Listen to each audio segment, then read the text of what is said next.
नमस्कार दोस्तों, target with PS Parihar channel में आपका स्वागत है। सुबह के इस वीडियो में ऐसी सूचनाएं होती हैं जो विभिन्न समाचार पत्रों पर छाई हुई होती हैं और विद्यार्थियों के लिए आवश्यक होती हैं। तो आइए शुरू करते हैं और देख लेते हैं कि आज की इस वीडियो में ऐसी कौन कौन सी सूचनाएं हैं। तो वीडियो को जल्दी से लाइक कर दें, शेयर कर दें। जिन्होंने चैनल को अभी भी सब्सक्राइब न किया हो तो जल्दी से सब्सक्राइब कर लें ताकि आप लोगों को भी इसी तरीके के ऑथेंटिक अपडेट्स मिलती रहें। एक सूचना और है कि जिन भी छात्रों ने अभी भी पीएस परिहार ऑनलाइन क्लासेस वाला ऐप को डाउनलोड ना किया हो तो उस ऐप को जरूर डाउनलोड कर लें। सर्वश्रेष्ठ टीम द्वारा बहुत सारे जो कोर्स हैं उसमें उपलब्ध करवा दिए गए हैं। उसकी जो लिंक है ऐप की मैं डिस्क्रिप्शन बॉक्स में दे दूंगा और कमेंट बॉक्स में भी दे दूंगा। आज के लगभग सभी समाचार पत्रों में यह सूचना है कि अधिकतम आयु सीमा 30 वर्ष और सरकारी कर्मचारियों को केवल 2 और मौके देने का प्रस्ताव। इसके बारे में मैंने कल एक विस्तृत वीडियो बनाया था जिसमें आप लोगों से बताया था कि सरकार ने एक ऐसी कमेटी का गठन किया है जिससे कर्मचारियों की दक्षता को बढ़ाने के लिए महत्वपूर्ण सुझाव देने हैं। तो उस कमेटी ने कहा है कि जो अधिकतम आयु सीमा है उसको कम किया जाए और जो सरकारी कर्मचारी हैं उनको केवल 2 और मौके दिए जाएं। पूर्व मुख्य सचिव राजीव कुमार की अध्यक्षता में ये कमेटी बनी थी जिसने ये प्रस्ताव भेजा है। लिखा कि यूपी नौकरी में भर्ती की उम्र 30 वर्ष करने की सिफारिश। अभी अनारक्षित वर्ग के अभ्यर्थी 40 वर्ष तक कर सकते हैं आवेदन। आरक्षित वर्ग की अधिकतम उम्र सीमा 45 वर्ष और इसे 35 करने की सिफारिश। लिखा है कि प्रदेश की सरकारी सेवाओं में भर्ती की अधिकतम उम्र में फिर बदलाव की चर्चा शुरू हो गई है। इसे 40 से घटाकर के 30 वर्ष किया जा सकता है और इसके अलावा एक बार सरकारी सेवा में आने के बाद दूसरी सरकारी सेवा के लिए आवेदन के अवसर भी सीमित करने की योजना है। विभागीय कर्मियों की संख्या का युक्तिकरण, प्रभावशीलता व दक्षता में सुधार के लिए गठित कमेटी ने सरकारी सेवाओं में नियुक्ति के लिए निर्धारित अधिकतम आयु सीमा समान वर्ग के लिए 40 वर्ष से घटाकर के 30 और आरक्षित वर्ग के लिए 35 वर्ष किए जाने की सिफारिश की है। आरक्षित वर्ग के लिए यह सीमा 45 वर्ष है, जबकि सपा शासनकाल में 6 जून 2012 को अधिकतम आयु सीमा 35 वर्ष से बढ़ाकर के 40 वर्ष कर दी गई थी। 35 वर्ष की अधिकतम आयु सीमा के पहले 32 वर्ष की जो आयु सीमा थी वो थी। और यहाँ पर सरकारी कर्मचारियों के लिए भी कुछ पाबंदियां लगने वाली हैं। लिखा है कि सरकारी सेवा में भर्ती के बाद कार्मिकों को अन्य सेवाओं की भर्ती में शामिल होने के लिए अधिकतम 2 अवसर देने का सुझाव दिया गया है। सेवा में चयन होने के बाद यदि कोई अभ्यर्थी अन्य परीक्षा में शामिल होने के लिए आवेदन करता है तो उसे पहली बार कार्यभार ग्रहण करने के लिए 1 वर्ष का वेतन रहित अवकाश स्वीकृत करने की सिफारिश दी है कि आपको 1 साल का जो वेतन नहीं मिलेगा और आप छुट्टी में रहिए, छुट्टी में रह करके आप अपनी तैयारी करिए। और नीचे लिखा है कि सेवा की कसौटी संतोषजनक से बहुत अच्छा हो। प्रदेश में विभागाध्यक्ष व अपर विभागाध्यक्ष के पदों को छोड़कर के विभिन्न संवर्ग के पदों पर संबंधित नियमावली में पदोन्नति व एएसपी के लिए संतोषजनक सेवा होना अनिवार्य शर्त है। समिति ने पदोन्नति व एसीपी के लिए संतोषजनक सेवा के स्थान पर बहुत अच्छा मापदंड तय करने को कहा है और ये कहा कि जो कर्मचारी अच्छा काम करेंगे उन्हीं को प्रमोशन किया जाएगा और उन्हीं को मुख्यमंत्री पुरस्कार योजना एक शुरू की जाए और इन कर्मचारियों को पुरस्कृत किया जाए। पुरस्कार जो है कर्मचारियों को व्यक्तिगत रूप से भी दिया जाए और पूरे विभाग जो विभाग अच्छा काम करे उन विभागों को भी पुरस्कार दिया जाए। कुछ बातें तो बहुत अच्छी हैं जो कि होनी चाहिए कि जो हम लोग दुर्दशा देख रहे हैं सरकारी विभागों की कि लोग काम नहीं करना चाहते हैं और सरकारी नौकरियां करते हुए भी तैयारी करते रहते हैं और जिस विभाग से संबद्ध किया गया है जहां से उन्हें वेतन मिलता है उधर उन लोगों का मन नहीं लगता है। तो ये भी एक अच्छी बात है, लेकिन सबसे जो खराब बात है वो है एज को कम करने की सिफारिश।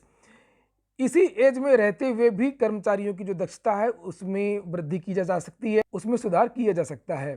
फिलहाल लगता नहीं है कि सरकार इस तरीके का कोई जोखिम लेने वाली है। ये चुनावी वर्ष है, अगर शुरुआती वर्ष होता तब कुछ हो भी सकता था और एक बार फिर से जो संविदा का जिन्न है फिर से निकल आया है।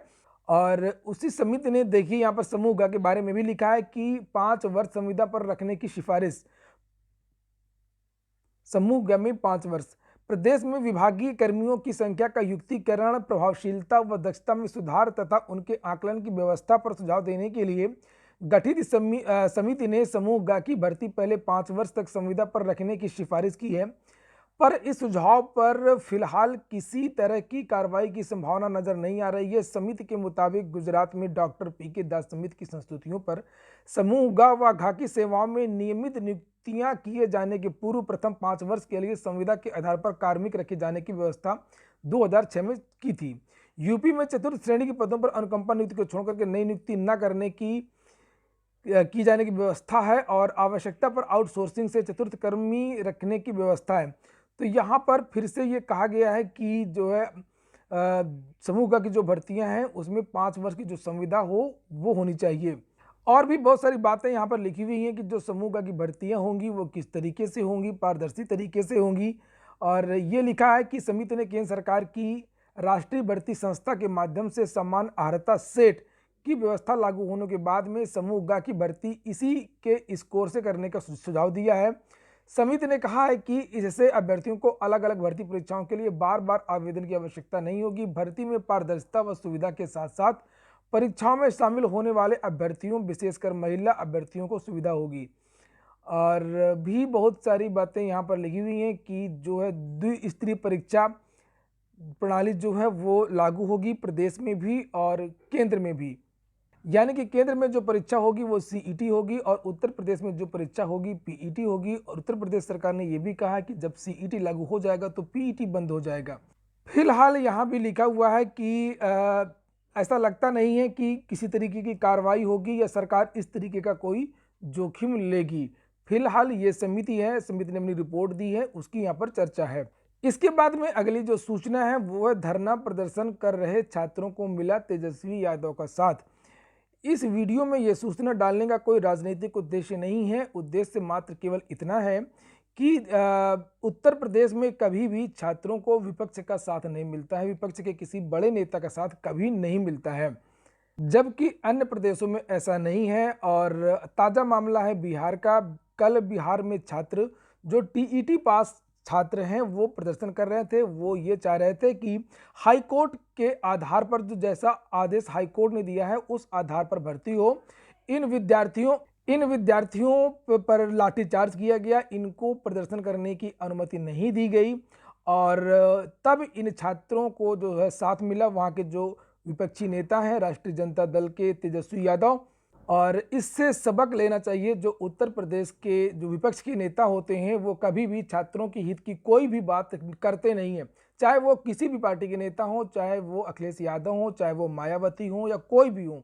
ये विद्यार्थी रात में प्रदर्शन कर रहे थे और इनको प्रदर्शन करने से रोका जा रहा था। तब वहाँ पर जो पूर्व उप मुख्यमंत्री हैं और विपक्ष के नेता हैं तेजस्वी यादव पहुंचे और वहीं से मुख्य सचिव, डीजीपी और वहां के डीएम को फोन मिला। नमस्कार, बताइए।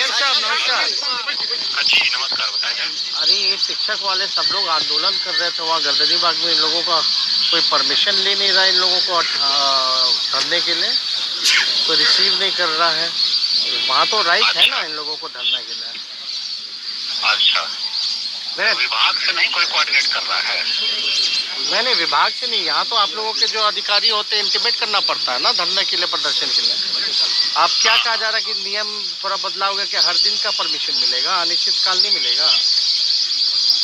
अच्छा, तो हम चेक करा लेते हैं ये लोग कब का। नहीं, आप यहाँ सब अभ्यर्थी लाठी चार्ज हुआ होगा, आपको जानकारी में होगा ही। अभी भी लाठी चार्ज वहाँ चल ही रहा है। कल रात में भी लाठी चार्ज हुआ गर्दनी बाग स्टेडियम में। सब लोग था, खाने पीने का इन लोगों का जो सामान था उठा करके फेंक दिया गया। अभी सब लोग इको पार्क में कुछ लोग आए हैं, कुछ लोग इधर उधर है। तो इन लोगों का खाली यही है कि एक जगह ये लोग चाहते हैं बैठ करके कम से कम जो इनका डेमोक्रेटिक राइट है वहाँ धरना दें। तो इसमें हम आपको व्हाट्सअप करा देते हैं इनका एप्लीकेशन, आप अलाउ कीजिए। हम लोग तो यही खड़े हैं इको पार्क में। अच्छा, हम देख लेते हैं, भेजते हैं, हम दिखवा लेते हैं। नहीं, कब तक बताइएगा? अरे भेजिए ना, कब तक होते अभी हिसाब लीजिएगा हमसे। हम आपको हम भेज देते हैं। नहीं तब तक जो है हिसाब ले रहे हैं, कब तक बताइएगा। आप तेजस्वी यादव बोल रहे हैं डीएम साहब? अच्छा सर।